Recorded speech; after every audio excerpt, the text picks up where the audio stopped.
આજે બનાવ્યું છે મારા મમ્મીએ કારેલાનું શાક અને મને જરાક પણ ભાવતું નથી. તો મમ્મી આજે આપણે શું કરશું કે મસાલો ખાઈ લે બીજો. મસાલો ખાઈ લે. અને મિત્રો તમને એક વાત કહું કે છે ને, જો મારા મમ્મી મોબાઈલમાં એક વિડીયો જોતા હતા તો એ જુઓ વિડીયો કંઈક આવો છે કે આ છે ને વિદેશમાં આવા છોકરા છે કે ખોટા પૂતળા જેવા છોકરા છે ને એ સાચા લાગતા હોય ને એવા બનાવે. જુઓ સિલિકોનથી આખા બનાવેલા. તો મારી મમ્મી કે મારે વિદેશમાંથી એક છોકરો મગાવો. ઓરિજિનલ લઈ આવે. એમને મમ્મી તો અમે બે છોકરા ક્યાં જાવું તો આવા છોકરા મગાવી. તો મારે ટાઈમ પાસ થાય ને એમાં.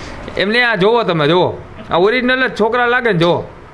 જો સિલિકોનના છે ને આવા છોકરા બનાવે વિદેશમાં. તો મારી મમ્મી કે મારા હાટું એક મગવી લઈ કે ટાઈમ પાસ થાય, મારો છોકરો મગાવો. જુઓ આમ જોવો ખરેખર જો ઓરિજિનલ છોકરો હોય ને એવું જ લાગે. મેં મગાવો તાર વિદેશમાં છોકરો તો અમને બે ને પછી તું મૂકી દે ને. તો મિત્રો આવું છે જોવો. અત્યારે છે ને હવે ઉંમર થઈ ગઈ 20 વર્ષ ઉંમર થઈ ગયા પછી હવ રીતના હવ હે આમ મા બાપે હવે નથી કોઈ જોતા.